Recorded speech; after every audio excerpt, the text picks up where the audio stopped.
Okay, today we are going to talk about three women of the Bible, not just one, but three. And those women are Naomi, Ruth, and Orpah. Orpah. What am I thinking? Orpah. And this all comes from the book of Ruth. And these three women are very, very prominent in the Bible. And mostly Ruth and Naomi. We did talk a little bit, or we do read a little bit about Orpah. I keep thinking Orpah. And so let's start at the beginning.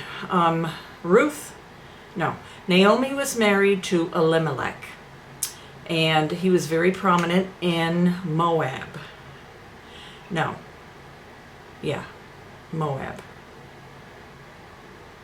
Or was it Bethlehem? No, Moab. So, hang on, let me get that straight. Okay, I got that straight now, I think. Okay, they were from Bethlehem, but they traveled to Moab because of a famine in Bethlehem. Now we have Elimelech, and we have his two sons, Massillon and... See, my memory is so stinking short. I don't get it. Massillon and Chilion. They were the sons of Naomi and Elimelech. Elimelech died. Now, for what reason, we do not know. The Bible doesn't say it, and I Googled it, and they don't know what Elimelech died from. But he had two sons, so... Naomi, as per the regulations in their time, she was to be taken care of by Massillon and Chilion. However, they died, but before they died, they took wives. So they had two wives, Orpah and Ruth. And so they don't know how they died either. But in Bible studies that I have done, they said they were died from like starvation or malnutrition or something like that. But I'm not positive about that. That was what I heard many, many years ago. So we have Ruth, we have Orpah, and we have Naomi. So Naomi tells the girls to go back to their own country or stay in Bethlehem because they were going to travel to Moab. And Ruth said, no, wherever you go, I will go. Your God will be my God, and I'll just stick by your side. And whereas Orpah, she decided to stay. So I'm going to read what I wrote here about that in the beginning. So, imagine, or have you ever had a time in your life where it feels like the whole world is crashing in on you? Well, that's what happened with Ruth, Naomi, and Orpah. The biblical narrative of this story is loyalty, love, and redemption. Naomi's husband was Elimelech, and they had two sons. In the book of Ruth, in the Bible, we find this story of enduring love and loyalty.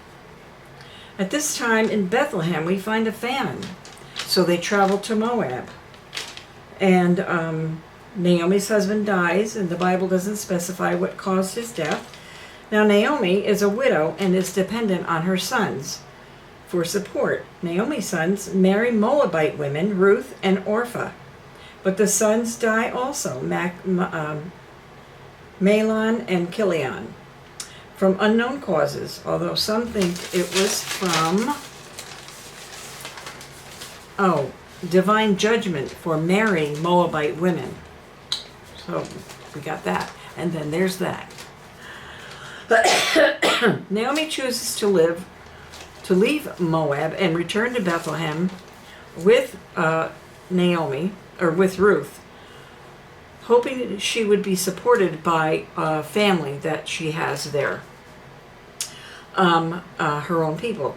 Ruth and Orpah decide to go Naomi, wait a minute, Ruth and Orpah decided to go with Naomi, but then Naomi insists that they stay in Moab, where they are from. Ruth refuses, but Orpah stays. She could possibly remarry a man from her own culture and people, but Ruth goes with Naomi, and there's no more to know about Orpah other than she stayed in Moab. So Ruth stayed with Naomi and made a life with her in Bethlehem. Imagine being a woman in a foreign country. Imagine being a single, beautiful woman among strangers in a foreign country. Ruth was fiercely loyal to Naomi and worked hard in Boaz's field. So Boaz was a big guy, a big name in that area. And so when he found out that his, I think a cousin maybe, Naomi was some kind of a distant cousin, he decided that he was going to treat Ruth very well. Now, according to what I've heard and what I've read, Boaz was about 80 and Ruth was about 40.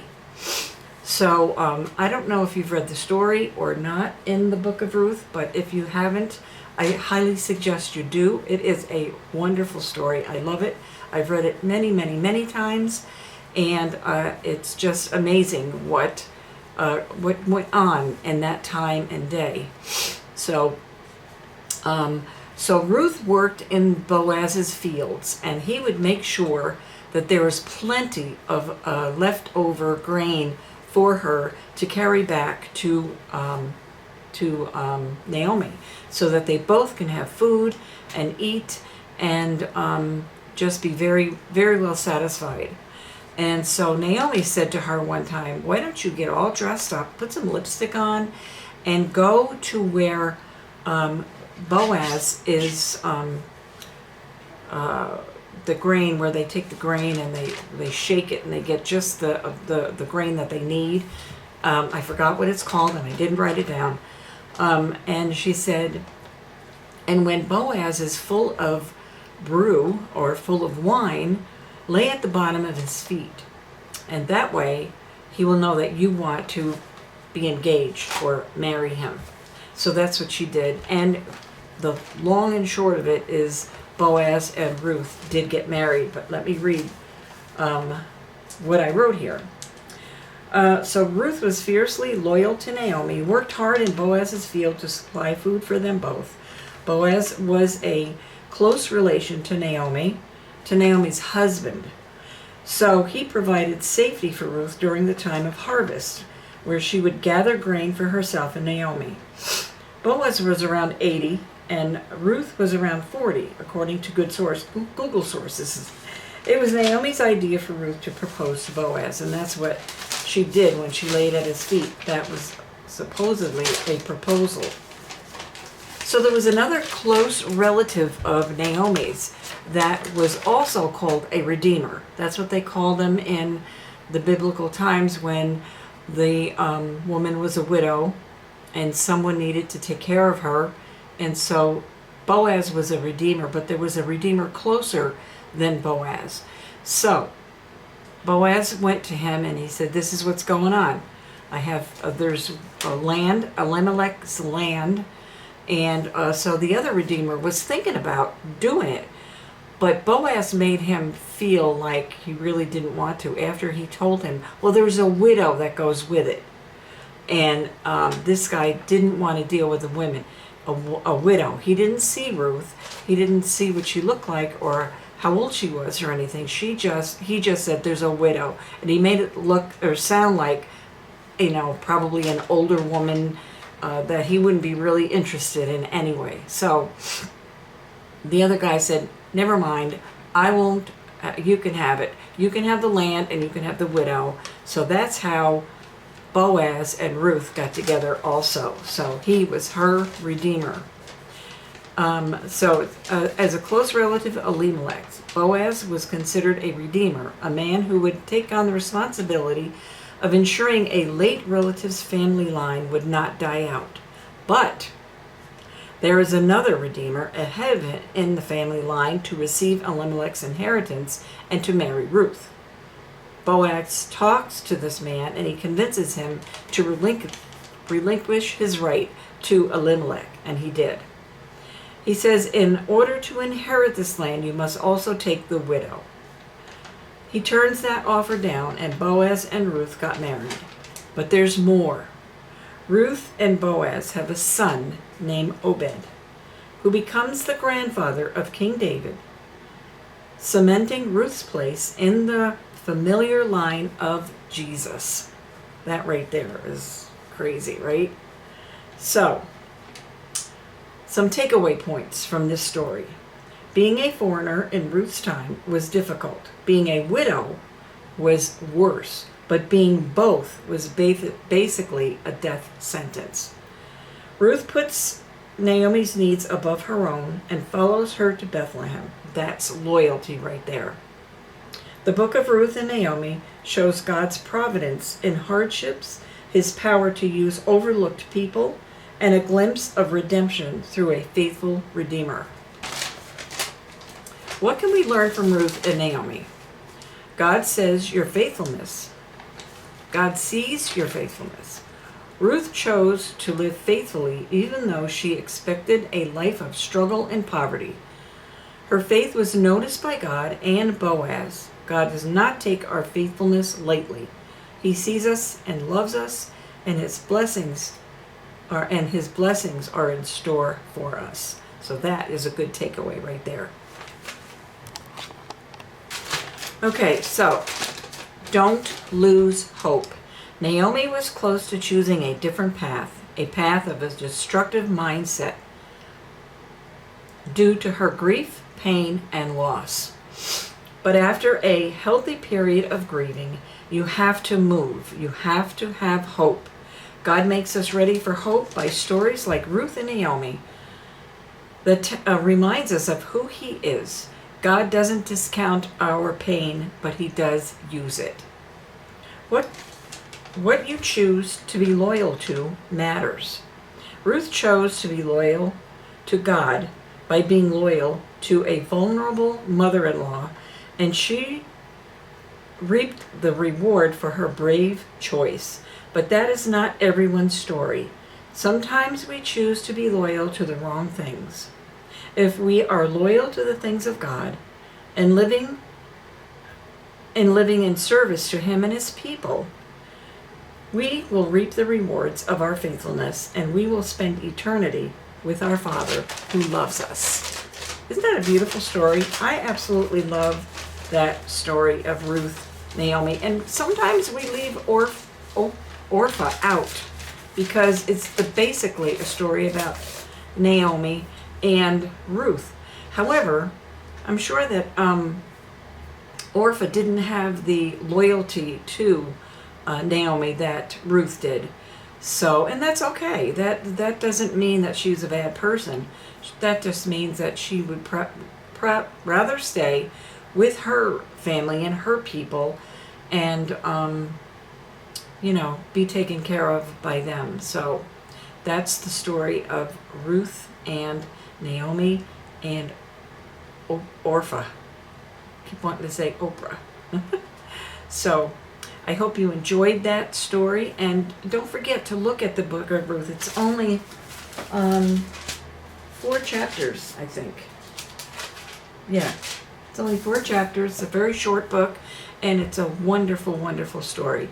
And you could read it in the Message Bible. I've got a Message Bible. I don't think I've read it through the Message Bible yet, but I read it in the New English, the English version of the Bible, and I really, really enjoy it, and I read it several times a year. So if you're new to my channel, I welcome you. Thank you for stopping by and spending some time with me. I really do appreciate it. I know that you have a lot of other things you could be doing, but you take that 20 minutes or 30 minutes out of your time to be with me, and I thank you so much.